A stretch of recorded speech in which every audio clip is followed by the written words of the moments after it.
하늘의 긍정적인 소망의 메시지를 전해드리려 하는 스티그마 미션 방송의 하늘 영성 가이드 김민자 줄리팍입니다. 여러분 오늘 행복하고 감사한 하루 되세요. 고맙습니다.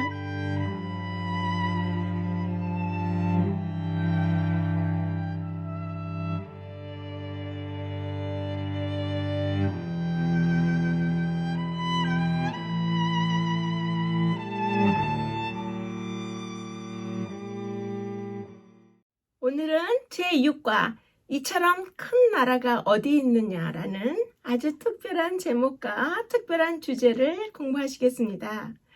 지난주 5과에서는 그 고아와 나그네를 또 이렇게 돌보는 그런 어려운 주위의 영혼들을 사랑하고 돕고 배려하고 보호하라는 매우 현실적인 그런 내용을 공부하셨는데요.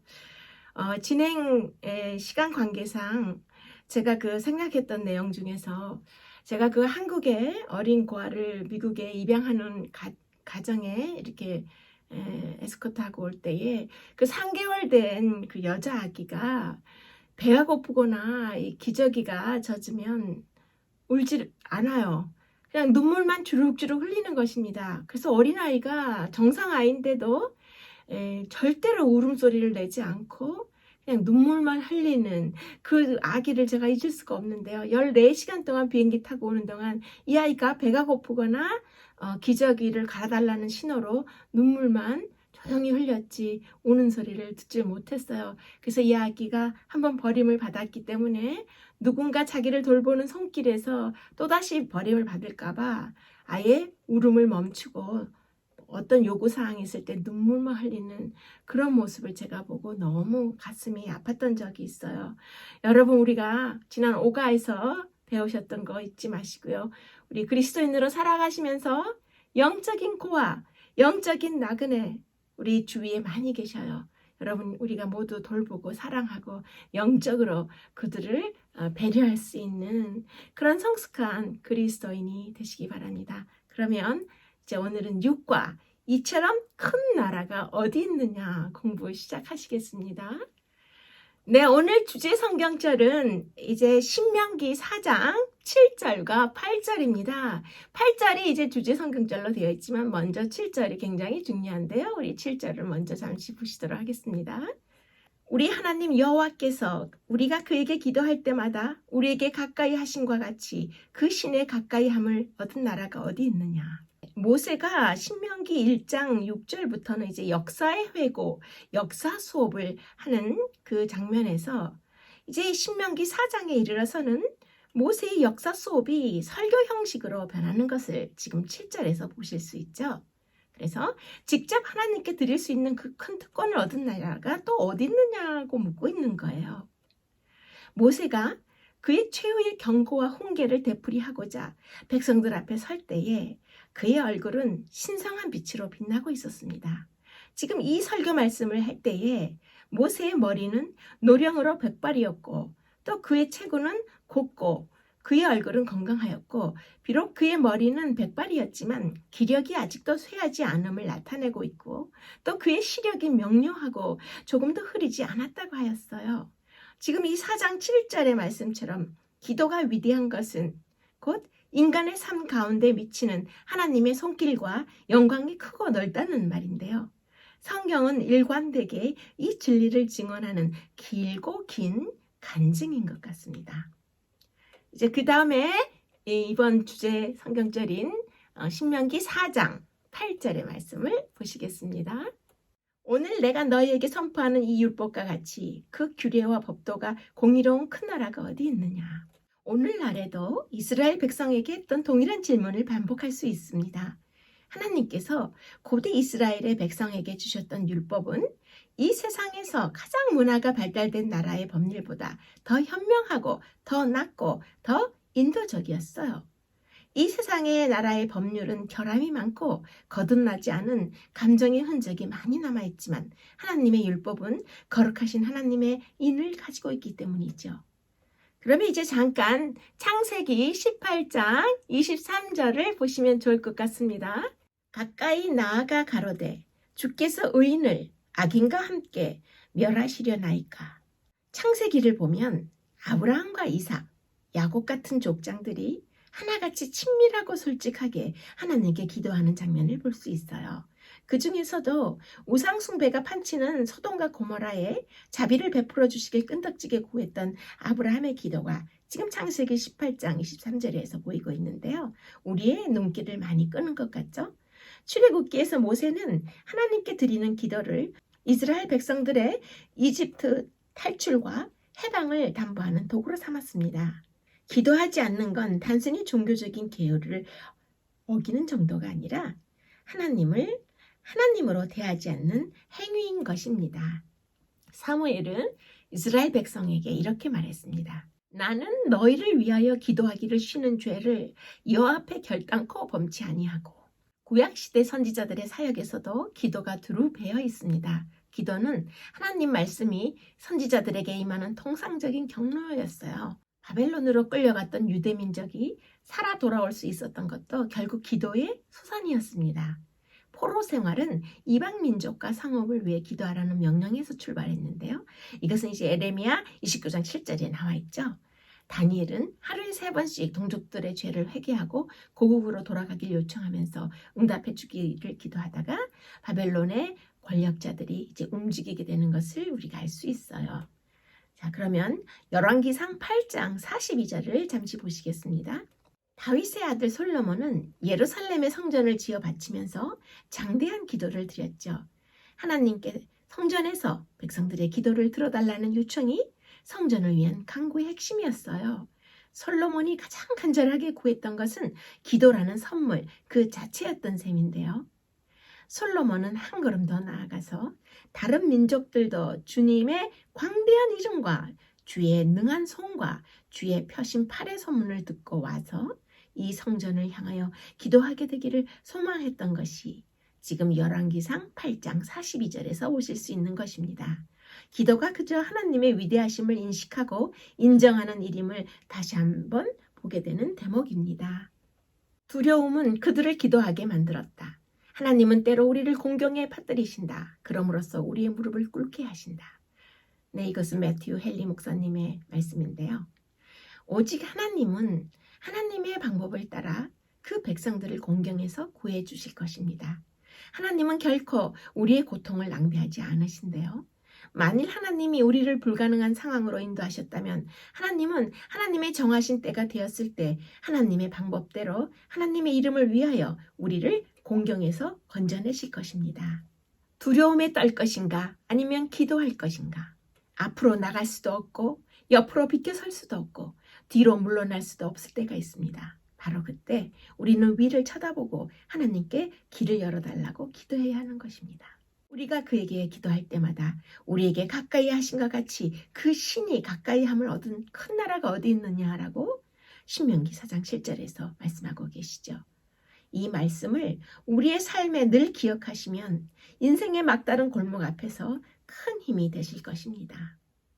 이제 첫째 소재에서 가감하지 말지니라라고 말씀하고 계신데 이것은 더하거나 빼거나 하지 말라는 거지요. 하나님의 말씀을. 그래서 신명기 12장 32절을 또 보시겠습니다. 내가 너희에게 명하는 이 모든 말을 너희는 지켜 행하고 그것에 가감하지 말지니라.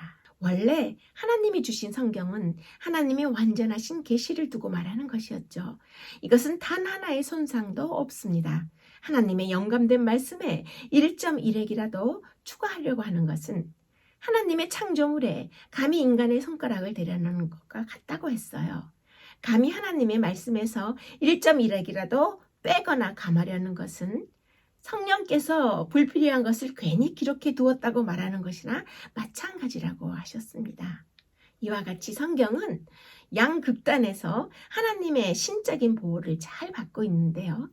안전하게 사방이 보호되고 있기 때문에 인간의 무례한 손이 결코 거룩한 성경의 내용을 손상시킬 수 없는 것입니다. 창세기부터 요한계시록에 이르기까지 모든 문장이 거룩하게 하나님의 영감으로 만들어졌느냐는 물음에는 단연코 우리 모든 그리스도인들이 그렇다라고 확답할 수 있어야 하는 것입니다. 이제 잠언 30장 6절을 보시면 너는 그 말씀에 더하지 말라. 그가 너를 책망하시겠고 너는 거짓말하는 자가 될까 두려우니라 라고 말씀하고 계셔요. 하나님의 말씀에 무엇을 조금이라도 더하거나 가하려는 생각은 말씀에 정면해서 그것이 하나님의 말씀임을 부정하는 것이라고 하셨습니다. 그것이 하나님의 말씀임을 인정한다면 하나님의 말씀 중에서 단 한 문장이라도 빠지면 하나님의 말씀이라고 할 수 없을 것입니다. 혹 어떤 구절이 성경의 정경 위치에서 빠져 있다 하더라도 인간의 손으로 채워 넣어야 할 빈칸이 성경에는 없다고 하셨어요. 우리는 원하는 모든 것을 가지고 있기 때문에 하나님 말씀에 아무것도 추가할 수가 없는 것입니다. 우리는 성경 전체를 다 원해야 하기 때문에 하나님의 말씀에서 아무것도 빼버릴 수 없다고 말씀하고 계시는 것입니다. 디모데후서 3장 16절에 보시면 모든 성경은 하나님의 감동으로 된 것으로 라고 말씀하고 계셔요. 영감받은 하나님의 말씀 성경을 놓고 무엇은 그 자리에 합당하고 무엇은 그 자리에 합당하지 아니하다고 판단할 능력과 자격이 우리 인간에게는 없다는 것입니다. 우리는 무지하고 시야가 좁아요. 그러므로 우리 인간이 보기에는 영감의 권위에 속하지 않은 것처럼 생각되는 바로 그 부분이 넓게는 세계, 그리고 특수하게는 하나님의 백성과 관련된 하나님의 방법의 역사에 있어서 매우 귀중한 비중을 지닌 그런 사실을 지니고 있을 수 있습니다. 우리는 이 고귀한 성경의 매 문장이 처음부터 끝까지 하나님의 영감으로 된 것을 경건하게 믿습니다. 그러나 어떤 인간적인 권위에 기초해서 믿는 것이 아니죠. 세상의 어떤 권위에 의해서 공인되었기 때문에 성경을 믿는다면 인간적 권위를 성경 위에 올려놓는 셈이 되는 것입니다. 그래서 현대의 회의주의나 합리주의 또 불신앙의 냉랭한 자들과 성경에 대해서 우리가 논쟁하는 것은 수고와 시간의 낭비라고 하셨어요. 성경에는 부족한 것도 없고 불필요하게 덧붙은 것도 없기 때문입니다. 신명기 4장 2절을 보시면 내가 너희에게 명하는 말을 너희는 가감하지 말고 내가 너희에게 명하는 여호와의 명령을 지키라고 하셨어요. 하나님의 말씀에는 부족한 것이 전혀 없으므로 아무리 단순한 메모나 설명을 덧붙여서도 안 되고 하나님의 말씀에는 쓸데없는 것이 전혀 없으므로 삭제해서도 안 된다는 것입니다. 우리가 원하는 모든 것이 하나님의 말씀 속에 있는 것이죠. 그래서 하나님의 말씀 속에 있는 것은 성취되지 않는 것이 전혀 없는 것입니다. 단 하나의 문장, 단 하나의 구절, 단 하나의 단어라도 추가할 수 없을 만큼 그토록 신적으로 완벽한 책을, 완벽한 성경을 우리가 소유하고 있다는 것은 얼마나 축복된 일인지 모르겠습니다. 그렇지만 고대 이스라엘의 역사를 들여다보면 하나님의 율법의 구체적인 조항을 무시함으로써 그 조항의 실질적인 효용을 잃어버린다거나 하나님의 율법에 들어있지 않은 조항을 추가함으로써 결국 율법을 범하게 되어서 큰 문제에 빠져버린 경우를 우리는 허다하게 발견할 수 있습니다. 여러분들이 잘 아시는 대로 사단은 이 긴 역사를 통해서 하나님의 율법을 변개시키기 위해서 끈질기게 다양한 노력을 해온 것을 우리가 역사적으로 잘 알 수 있어요. 기원 후 4세기에 종교와 이 정치가 연합하는 사건들이 있었죠. 그래서 하나님의 계명의 그 법과 때를 변경하고자 하였죠. 그래서 우리가 이 2000년 기독교 역사를 통해서 하나님의 율법을 가감하려는 그런 반역의 시도가 있었던 것을 우리가 분명히 알고 있고 여러분들이 계시록과 다니엘서를 배우시면서 그 부분에 대해서 반복해서 들으셨기 때문에 잘 기억하실 거라고 생각합니다. 태양이 비치고 있다는 사실을 입증하기 위해서 촛불을 켤 수 없듯이 하나님의 말씀을 확증하기 위해서 인간의 권위를 사용할 수 없는 것입니다. 그러면 이제 신명기 4장 1절을 또 잠시 보실까요? 규례와 법도를 듣고 준행하라. 그리하면 너희가 살 것이요 너희에게 주시는 땅에 들어가서 그것을 얻게 되리라. 이스라엘 백성들이 마침내 그들에게 약속된 땅을 얻게 되었을 때 그들은 자주 우상 숭배에 관한 하나님의 경고를 무시했어요. 그 결과 그들은 많은 이방의 풍습을 따르게 되었고 심지어 여호와 하나님을 예배하는 데 있어서도 그렇게 우상 숭배의 그런 풍습을 포함해서 하는 경우가 있었습니다. 신명기 4장 26절에는 너희가 만일 여호와의 목전에서 악을 행하면 너희가 요단을 건너가서 얻는 땅에서 속히 망할 것이라고 말씀하셨죠. 위대한 지도자 모세는 백성들이 하나님께로부터 떠나가진 않을까 하는 염려에 사로잡혀 있었던 것을 우리가 신명기 4장에서 볼 수 있습니다. 그럼 이제 바로 다음 둘째 소재에서 어떤 사건이 있었는지, 어떤 모세가 그 염려했던 일이 정말 있었는지 한번 들여다보도록 하겠습니다. 네, 둘째 소재 보시면 이제 바알 부월 사건이 나와요. 여기서는 이제 그 시딤이라는 곳에서 그 모압의 여자들과 이스라엘의 남자들이 이제 그 음행을 하는 그런 사건이었는데요. 그렇게 그 이방 여인들과 어울린 이스라엘 남자들이 이 바알 부월이라는 신에게 절하고 또 제사에 동참하게 됩니다. 그래서 모세가 바알 부올에게 우상 숭배한 자들을 이제 죽이라 한 것인데요. 이때 그 아론의 증손자였죠. 그 비느하스가 이스라엘 남자와 이제 모압 여인의 배를 뚫어서 두 사람을 죽이면서 무려 24,000명이 죽었던 그 연병이 그치게 돼요. 그때 그 사건에서 그 시므온 족장이었죠. 그 시므리니 살로의 아들과 그 다음에 그 미디안 족속의 두령이었죠. 고수빈이 수루의 딸이 그렇게 비참하게 창에 찔리는 죽음을 당하면서 비느하스가 이제 하나님 편에 서서 그렇게 과감한 행동을 하면서 하나님께서 내린 재앙이 그치게 되는 사건이 바로 바알 부올의 사건입니다. 그럼 우리가 이제 여기서 신명기 4장 3절을 떠보시겠습니다.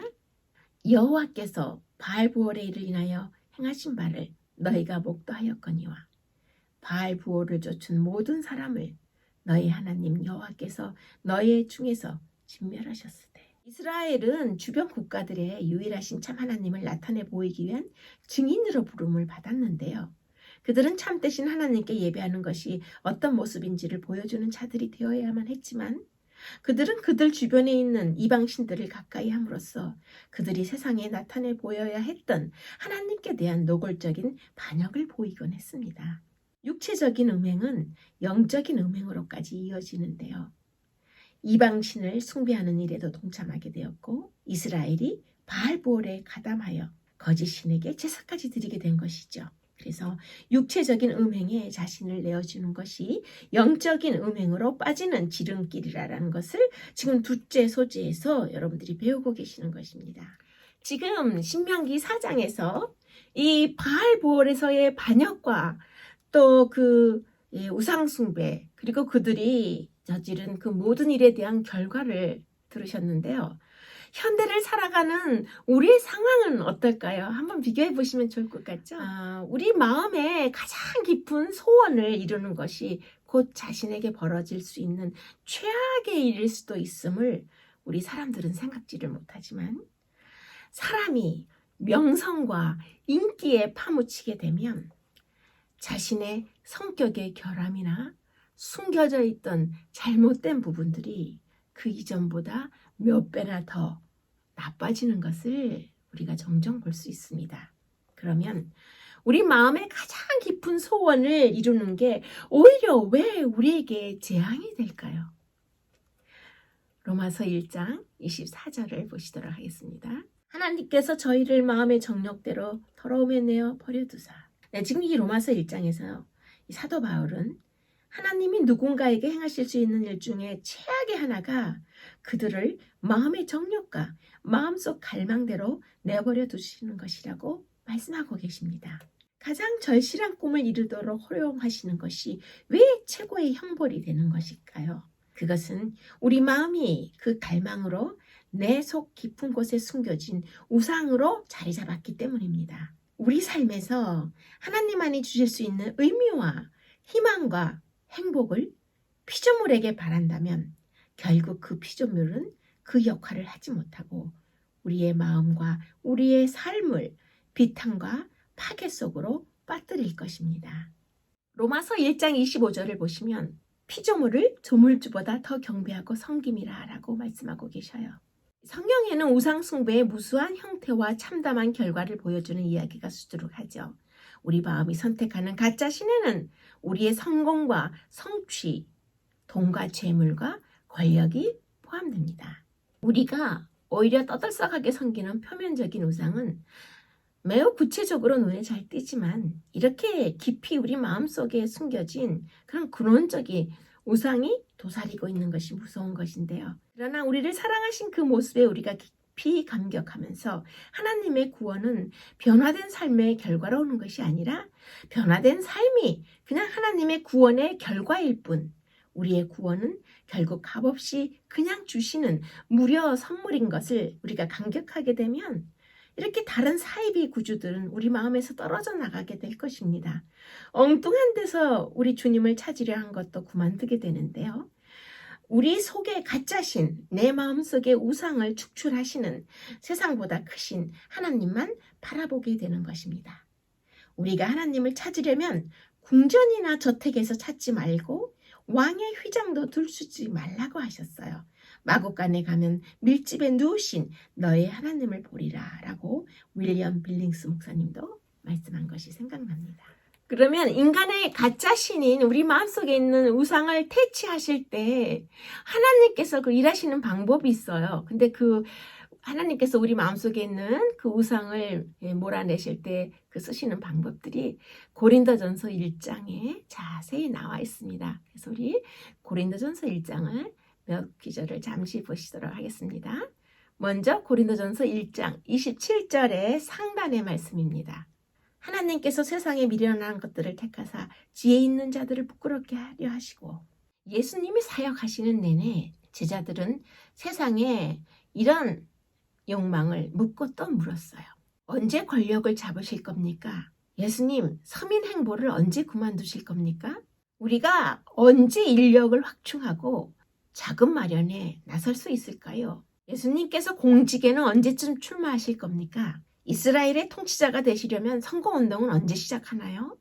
이런 질문을 제자들이 많이 했을 거예요. 그런데 예수님은 겸손히 섬기시다가 고문당해 죽으셨습니다. 부활하신 후에도 예수님은 당시 아무런 지위도 없던 매우 평범한 사람들 앞에 맨 먼저 나타나신 것을 우리가 기억하고 있죠. 예수님의 구원은 힘으로 받는 게 아니라 연약함과 결핍을 인정해야 받을 수 있는 것입니다. 예수님이 주시는 그 구원은 힘으로 이루어진 게 아니라 복종과 섬김과 희생과 죽음을 통해 이루어진 것을 우리가 알 수 있어요. 여기에 성경의 위대한 메시지가 있는 것입니다. 네. 그럼 이제 고린도전서 1장 27절 하단에는 또 하나님께서 우리의 우상을 퇴치하실 때 어떤 방법을 쓰시는지 보시겠습니다.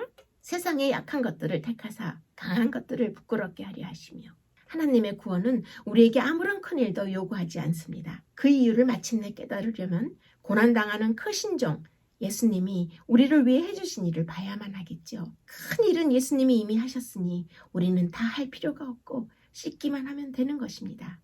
우리를 사랑하시는 그분이 다 해주셨기 때문입니다. 예수님께서 다 이루어 주신 일을 우리는 머리로 믿고 마음에 감격하면 그때부터 내적 우상의 중독이 사멸될 것입니다. 무슨 수를 써서라도 성공하려던 욕구가 이제 쓰러지게 되는데요. 우리 인간을 순전히 은혜로 대하시는 하나님과 맞닥뜨리게 되는 것이 축복입니다. 아무도 참 하나님을 통제할 수 없는 것은 우리 누구 아무도 자신의 공로로 복과 구원을 얻어내거나 성취할 수 없기 때문입니다. 네, 그러면 하나님께서 인간의 마음속에 있는 그 우상을 박멸하시는 또 다른 방법을 우리가 또 고린도전서 1장에서 조금 더 보시도록 하겠습니다. 고린도전서 1장 28절입니다. 하나님께서 세상의 천한 것들과 멸시받는 것들과 없는 것들을 택하사 있는 것들을 폐하려 하시나니. 네, 이 말씀을 보시면 성경의 구원 이야기는 우리가 숭배하는 성공을 철저히 무너뜨리는 걸 알 수 있어요. 나만 장군이 병을 고치려면 차례대로 여종의 말과 엘리사 종의 말과 또 자기의 종의 말을 받아들여야 했죠. 나만 장군에게 그냥 몸을 씻으라라는 명령은 너무 쉬웠기 때문에 너무 어려웠죠. 나만이 그대로 하려면 자신의 연약함과 무력함을 인정하고 구원을 값없는 선물로 받아들여야 했는데요. 하나님의 은혜를 원하는 사람은 이렇게 결핍만 있으면 되는 것입니다. 나의 능력이나 성취가 나의 구원을 위해 전혀 불필요한 일인 것입니다. 우리의 구원이란 선하든 악하든 관계없이 또 우리가 강하든지 약하든지 누구나 받을 수 있는 것이라고 하셨어요. 하나님은 은혜의 하나님이시며 그분의 구원은 얻어내는 게 아니라 그냥 받을 수 있을 뿐입니다. 이것을 알기 전에는 나아만은 계속 자기 자신의 우상의 노예로 살아갈 것이었는데 그 우상이 줄 수도 없는 안정과 의미를 계속 우상을 통해 얻어내려 했을 것입니다. 결국 나아만 장군은 이제 자기 속에 있는 모든 우상과 자존심을 내려놓고 하나님을 보게 된 것을 우리가 성경 역사에서 알 수 있습니다. 그러면 이제 고린도전서 1장 29절을 또 한 가지 보시겠습니다. 이는 아무 육체라도 하나님 앞에서 자랑하지 못하게 하려 하심이라. 우리 인간의 또 다른 종류의 그 종교적 우상 숭배는 어떻게 보면 그 도덕적 생활 자체와도 관계가 돼요. 그래서 인간 심령의 기본값은 자신의 도덕적인 행위로 하나님과 사람들을 통제하려는 것인데요. 자신의 구원을 자신과 자신의 도덕적 노력에 의지하고 있는 것. 그래서 지금 고린도전서 1장 29절에는 아무 육체라도 하나님 앞에서 자랑하지 못하게 하려 하심이라고 말씀하시는 것입니다.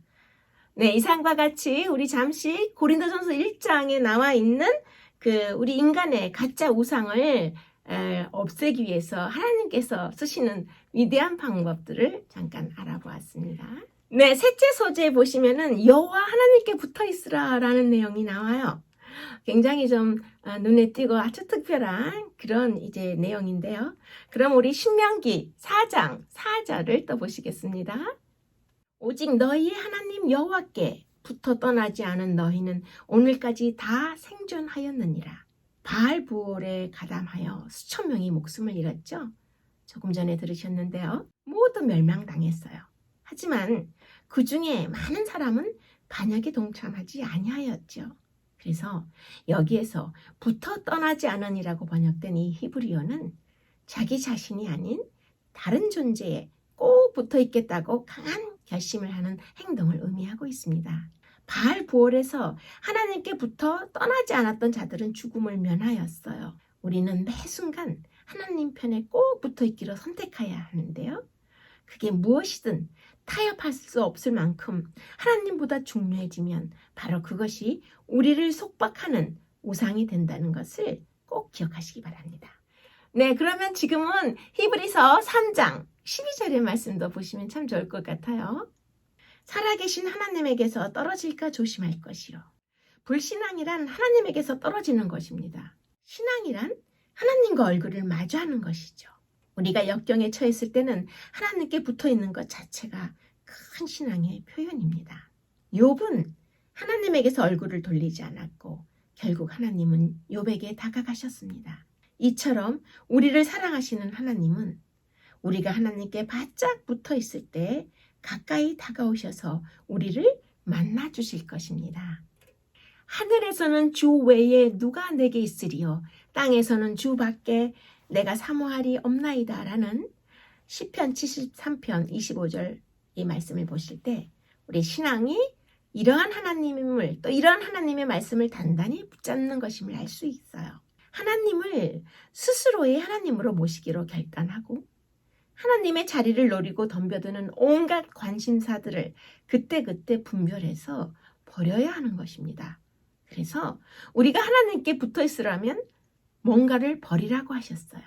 하나님 곁에 딱 붙어 있기 위해서라면 내주지 못할 게 없다는 마음가짐이 필요한 것입니다. 세상에서 갖고 싶어하고 소중히 여기는 그 어떤 것보다 하나님과의 교제를 더욱 소망하고 애지중지하는 자세가 우리 모두에게 매우 중요한 것입니다. 네, 이제 갈라디아 4장 9절을 보시면 이제는 너희가 하나님의 아신 바 되었거늘 이라고 말씀하고 계셔요. 하나님께 붙어 있으려면 하나님이 우리를 알고 계신 것과 또 하나님이 어떤 분이신지 개인의 체험을 통해서 아는 경험이 필수인 것을 여러분들이 생각하실 수 있죠. 지금 갈라디아 4장 9절을 보실 때 우리가 무엇을 생각해 볼 수 있냐면 하나님은 행복해지는 수단이 아니라 행복 그 자체라는 것입니다. 그런데 우리는 하나님께 무엇을 얻기 위해 무릎을 꿇지요. 하나님이 엄연히 살아계시다는 걸 알지만 무언가를 얻어내거나 행복해지는 수단쯤으로 여깁니다. 우리 대부분이 하나님을 행복 그 자체로 삼지 않고 또 그러므로 인해서 하나님을 더 잘 알기 위해서가 아니라 무언가를 얻고 구하기 위해서 하나님께 기도하는 것이 아닐까요? 소망의 대상을 물질에서 그리스도로 바꾸고 또 예수님께 기대어서 하나님의 용서와 은혜를 구하면 성령님의 도우심으로 그리스도 안에서 누리는 유익과 축복이 얼마나 엄청난지 그 감이 오기 시작할 것입니다. 그때부터는 하나님이 어떤 분이신지 속속들이 알고 깊이 사랑하고자 하는 소망이 간절하다 못해 절박해지는 것을 경험하실 것입니다. 셋째 소재 묵상해 보시면 고린도전서 10장 13절과 유다서 1장 24절을 읽어보고 또 신명기 13장 4절과 어떤 관계가 있는지 묻는 질문이 있어요. 자, 그러면 신명기 13장 4절을 먼저 간단히 보시도록 하겠습니다. 너희는 너희 하나님 여호와를 순종하며 그를 경외하며 그 명령을 지키며 그 목소리를 청종하며 그를 섬기며. 하나님, 저에게 어떤 일이 벌어지는 건가요? 주님, 저의 삶을 어떻게 이끌고 계십니까? 이제는 그런 질문을 들고 하나님의 앞으로 나와서 주님께 직접 여쭤보아야 합니다. 우리의 문제가 무엇이냐면 기껏 중요한 질문을 들고 나와서는 하나님께 기도로 묻지 않고 그냥 돌아서서 옆에 있는 사람과 하나님에 대한 언쟁을 벌인다는 것이죠. 하나님이 나에게 왜 이러시는지 도저히 알 수가 없어, 이해할 수가 없어라고 말하면서 괜히 하나님의 흉을 볼 수도 있는 것이에요. 옆 사람에게 돌아서지 마십시오. 그것이 바로 불신앙입니다. 질문을 들고 어디로 향하는지가 굉장히 중요한데요. 하나님은 여러분의 질문을 직접 들고 와서 여러분이 하나님과 얼굴을 마주하고 하나님께 개인적으로 직접 물어보라고 모두를 초청하고 계시는 것입니다. 그러면 이제 고린도전서 10장 13절을 또 보시도록 하겠습니다. 사람이 감당할 시험 밖에는 너희에게 당한 것이 없나니 너희가 감당치 못할 시험 당함을 허락지 아니하시고 시험 당할 즈음에 또한 피할 길을 내사 너희로 능히 감당하게 하시느니라. 산과 산 사이에는 골짜기가 있는데요.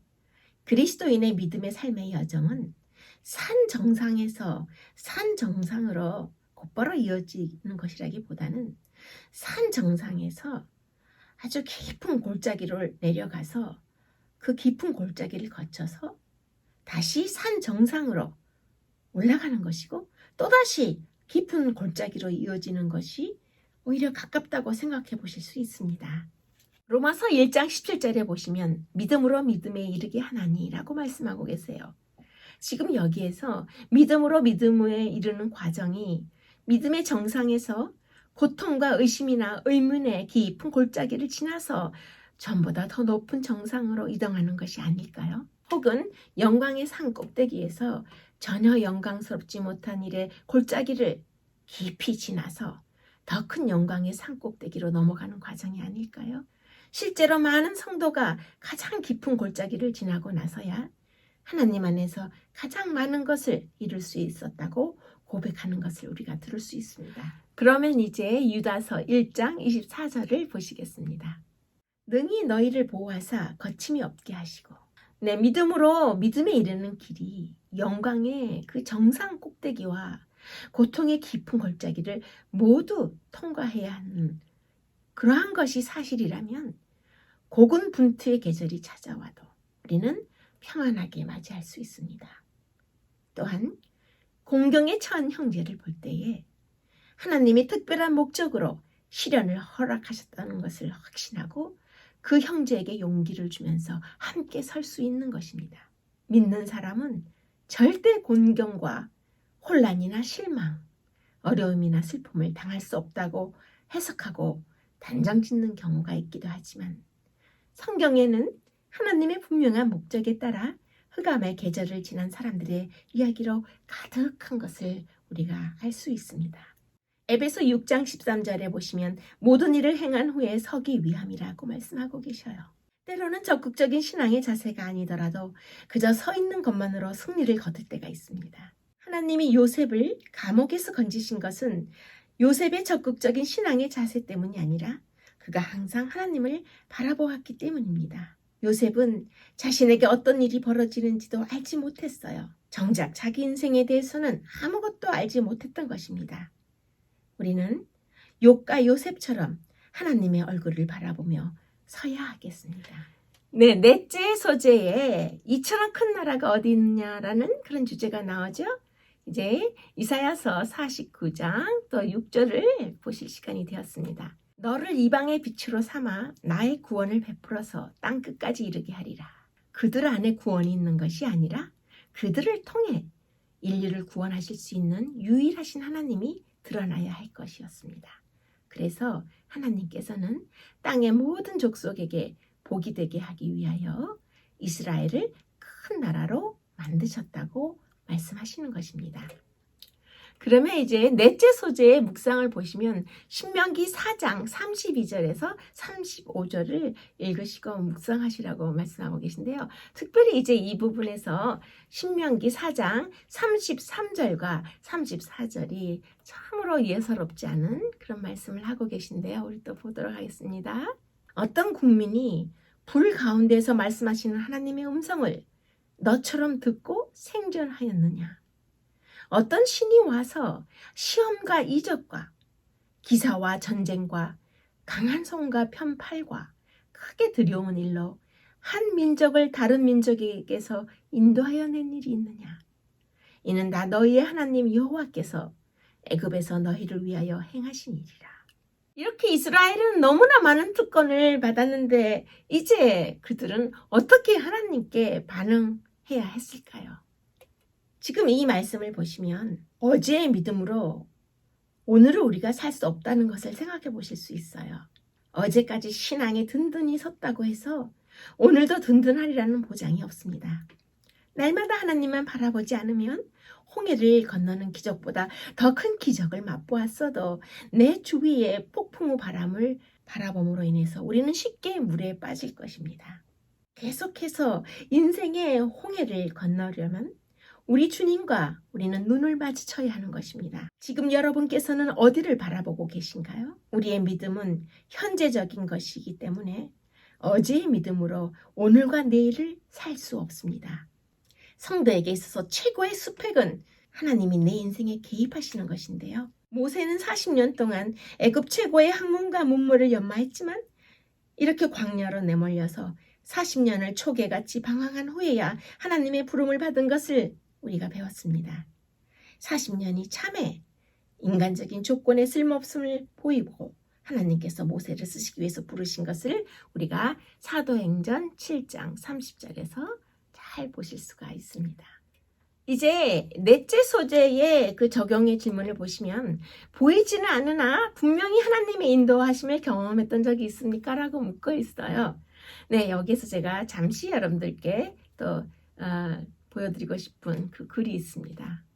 인간이 하나님의 형상을 따라 합리적이고 인격적인 존재로 지어진 게 틀림없다면 하나님의 마음과 인간의 정신 사이에는 어떤 울림 같은 게 분명히 있어야 한다. 네, 아주 유명하신 C.S. 루이스 박사의 말씀이죠. 예, 크리스천의 시각에서 보자면 하나님이 살아계시다는 가장 확실한 증거는 바로 예수 그리스도 자신인 것입니다. 하나님이 실제로 존재한다면 그분이 쓴 연극에 등장하는 우리로서는 극작가이신 하나님께서 스스로에 대한 정보를 연극에 심어주기를 기대하는 게 당연한데요. 하지만 우리 하나님께서는 단순히 정보를 주시는 것 이상의 조처를 취하셨다고 우리 모든 크리스천들은 믿죠. 하나님께서는 친히 무대의 주인공이 되어 인간 역사에 뛰어들도록 스스로 대본을 쓰셨기 때문입니다. 그래서 극작가로서 대본만 쓰신 것이 아니라 무대 위의 연극에 하나님께서 직접 출연하신 것입니다. 해가 떴다고 믿는 것은 단순히 눈으로 해를 보기 때문이 아니죠. 해가 비추는 세상 만물을 보기 때문인데요. 태양에 대해서 알아보기 위해서 태양을 똑바로 쳐다본다면 오히려 우리 눈의 망막이 다 타버려서 사물을 분간한 능력을 잃어버릴 것입니다. 태양의 존재와 힘, 그리고 그 성질을 알아보려면 해를 바라보기 전에 해가 빛을 비추어 드러내는 그 세상을 살피고 또 태양의 햇살이 어떻게 눈앞의 만물들을 살아가게 하는지 알아보면 훨씬 쉬울 것입니다. 하나님에 대한 반박할 수 없는 증거를 내놓으라고 요구하면서 태양의 실체를 보겠다고 덤벼들 일이 아니라 오히려 해가 비쳐서 드러나는 것을 보면서 우리는 보이지 않지만 분명하신 하나님의 인도하심을 경험할 수 있는 것입니다. 기적은 절대 일어날 수 없다고 하는 말 뒤에 숨은 전제 조건은 기적을 행하실 수 있는 하나님이 존재하시지 않는다라고 말하는 거하고 똑같다고 했습니다. 창조주 하나님이 살아계시다면 기적의 가능성을 따지는 논제 자체가 매우 비논리적일 수 있습니다. 아무것도 없는 데서 이렇게 광대한 온 우주의 모든 것을 지으신 하나님이시라면 하나님께서 원하실 때마다 그분의 뜻대로 창조 세계의 일부를 조금씩 바꾸는 게 무슨 그리 큰 문제가 되시겠습니까? 이 우주를 만드신 하나님께는 그 기적이란 것은 너무나도 쉬운 사소한 일일 뿐입니다. 그래서 우리가 기적은 일어날 수 없다는 확신을 가지려면 우선 하나님이 존재하지 않는다고 고집스럽게 말해야 하는데 그 또한 매우 특별한 형태의 무신론의 신앙일 뿐입니다. 하나님의 존재는 논증을 통해서 증명하거나 부정할 수 있는 게 아닌 것입니다.